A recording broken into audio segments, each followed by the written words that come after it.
Esiet sveicināti raidījumā 1/5 tranzīta aktualitātes. Krievija lielu daļu savu kravu sāk virzīt caur savām Baltijas jūras ostām. Tas Latvijas tranzīta biznesa nozarei rada milzu izaicinājumu, jo kravas no Krievijas veido lielāko daļu no Latvijas tranzīta koridora kravu plūsmas. Statistika liecina, ka vairāk nekā 65% no visām kravām, kas tiek pārkrautas Latvijas ostās, nāk no Krievijas, bet no atlikušajām kravām lauvas tiesu veido kravas no Baltkrievijas. Šādā situācijā vēl jo svarīgāk ir Latvijas centieni meklēt jaunas sadarbības valstis un potenciālos partnerus. Ilgtermiņā Latvija saista lielas cerības ar ekonomikas milzi Ķīnu, kuras augošais eksports un kravas apjomi ir vilinošs mērķis arī citām Baltijas reģionu valstīm.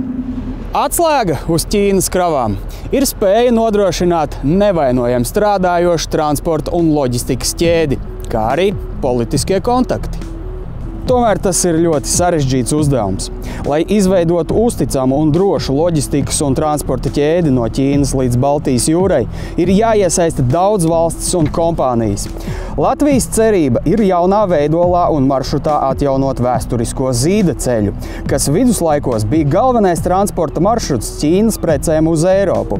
Tikai šoreiz šis ceļš, savienojot dzelzceļa transporta iespējas un loģistiku visās iesaistītajās valstīs, virzītos uz Baltijas jūru.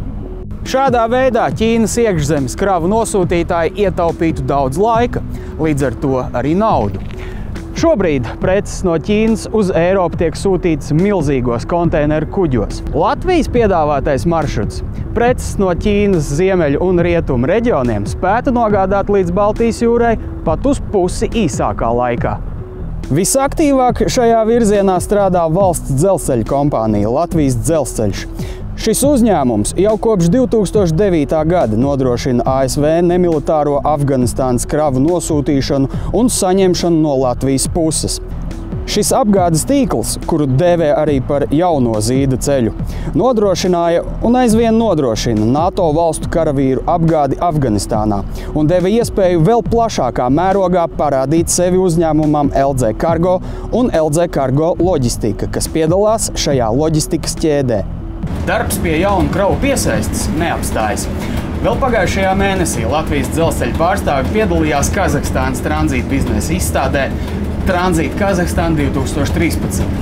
Izstādes ietvaros notika vairākas augsta līmeņa sarunas. Centrālās Āzijas tirgus ir ļoti nozīmīgs priekš mums. Šeit jāstrādā arī visiem kopā pie kopējā piedāvājuma, tātad gan dzelzceļam, gan ostām, gan ekspedītoriem, gan, es domāju, arī bez valsts atbalsts nevar, jo tas svarīgs tieši Ķīnas pusē, ja, kur labprātāk strādā ar tām kompānijām, kuram skaidri izteikts valsts atbalsts. Šeit mēs nākam ar iniciatīvu arī tomēr apvienot visus kopējos spēkus un izveidot kādu kopējo piedāvājumu, ko mēs varētu kopā ar Kazahijas pusi jau piedāvāt Ķīnai. Kazahstāna ir ļoti nozīmīgs posms Ķīnas kravu piesaistē. Tāpat arī Kazahstāna ir bagāta ar saviem iekšējiem resursiem un meklē visizdevīgākos veidus savu preču nosūtīšanai. Tad svarīgi ir pārliecināt uzņēmējus, ka tās kravas būs un ka tiešām potenciāls mūsu tranzīta koridoram atkal caur Latvijas ostām ir liels.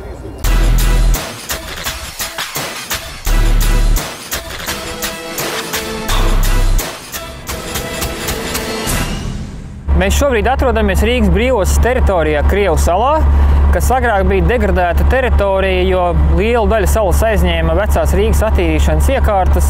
Šeit notiek milzīgi celtniecības darbi, un aptuveni 70 hektāru teritorijā tiks labi iekārtota zeme, lai varētu pārcelt kravas, kuras Rīgas centrā put, Andrija ostā un eksporta ostā uz šejieni.